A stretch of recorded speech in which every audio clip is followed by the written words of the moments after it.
येळकोट येळकोट जय मल्हारच्या घोषात माळेगाव यात्रेला सुरुवात। दक्षिण भारतातील सर्वात मोठी यात्रा म्हणून ओळखल्या जाणाऱ्या माळेगाव यात्रेला आजपासून सुरुवात झाली आहे। अनेक भाविकांनी खंडोबाचं दर्शन घेऊन येळकोट येळकोट जय मल्हारच्या घोषात नामस्मरण करत दर्शन घेतले। या यात्रेला 400 वर्षांची परंपरा असून दरवर्षी लाखो भक्त खंडेरायाचे दर्शन घेतात। खंडोबा मंदिर ट्रस्टच्या वतीनं भाविक भक्तांसाठी महाप्रसाद तसेच अन्य सुविधांचा लाभ दिला जातो। आज माळेगावची खंडेरायाची यात्रा भव्य या ठिकाणी भरते। वर्षभरातून 3 वेळेस आमच्या खंडेरायाची पालखी निघते।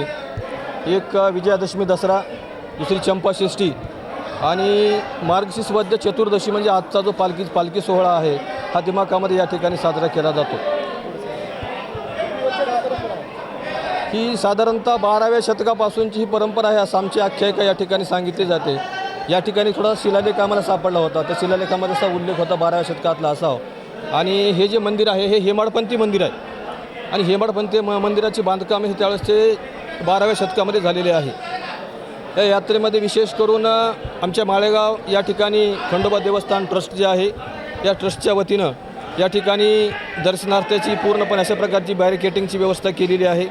त्याचबरोबर जो कोणी दर्शनार्थी भाविक या ठिकाणी श्रद्धेने देवाचं दर्शन घेईल त्यासाठी या मंदिर ट्रस्टच्या वतीनं या ठिकाणी विनामूल्य अशा प्रकारची 10 दिवस भोजनाची किंवा अन्नछत्राची सोय देखील या ठिकाणी केलेली आहे। Bureau report SBN Marathi, Nanded.